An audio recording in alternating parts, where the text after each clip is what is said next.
பரீட்சையை எதிர்நோக்குவது எப்படி?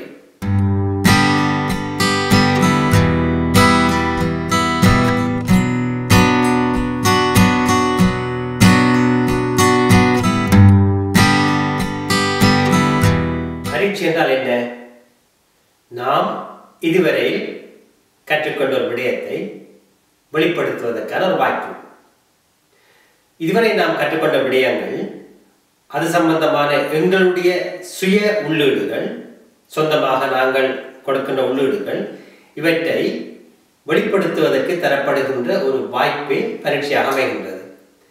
மாணவர்களை பொறுத்தவரையில் தரப்பட்ட பாடம் சம்பந்தமான அவர்களுடைய நினைவுத்திறனை பரீட்சிப்பதாகத்தான் பரீட்சைகள் அமைகின்றன. நினைவுத்திறன் மட்டுமல்லாமல் கற்றுக்கொண்ட விடயம் சம்பந்தமான தன்னுடைய உள்ளீடுகளையும் எந்த அளவில் அவர் வெளிப்படுத்துகின்றார் என்பதையும் பரீட்சைகள் ஒரு அடிப்படையாக எதிர்பார்க்கின்றன. இங்கே பரீட்சை என்பது நமக்கு தரப்படுகின்ற மிகப்பெரிய வாய்ப்பு என்பதை முதலில் நாம் கவனத்தில் கொள்ள வேண்டும்.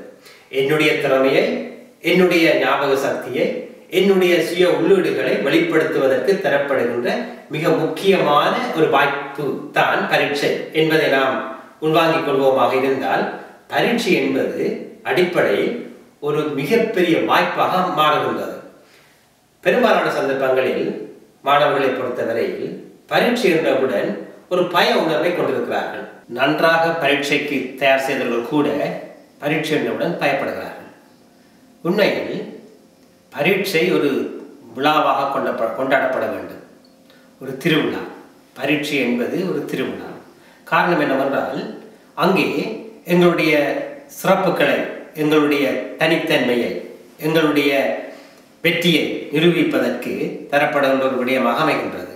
இங்கே திருவிழா என்று நான் சொன்னதற்கான காரணம் என்னவென்றால், பல சந்தர்ப்பங்களில் பல போட்டிகள் இடம்பெறுகின்றன. அந்த போட்டிகளிலே நாம் எல்லோரும் எங்களை முன்னிலைப்படுத்துவதற்காக பங்கு கொள்கின்றோம்.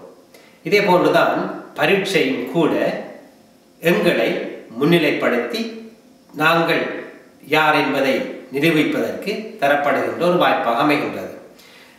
பரீட்சைக்கு தயார் செய்தவர்கள் கூட பயப்படுகிறார்கள் என்று கூறியிருந்தேன்.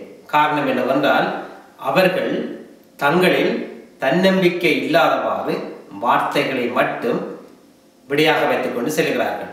மாறாக பொருளுணர்ந்து படியுங்கள், பொருளை புரிந்து கொள்ளுங்கள். அதன் மூலமாக பரீட்சை என்பது நமக்கு தரப்படுகின்ற ஒரு வாய்ப்பு, ஒரு திருவிழா என்று கருதி கொள்ளுங்கள். நிச்சயமாக பரீட்சை மிக இலகுவானதாக இருக்கும். நீங்களும் ஒரு சாதனையாளர்களாக மாறக்கூடியதாக அமையும்.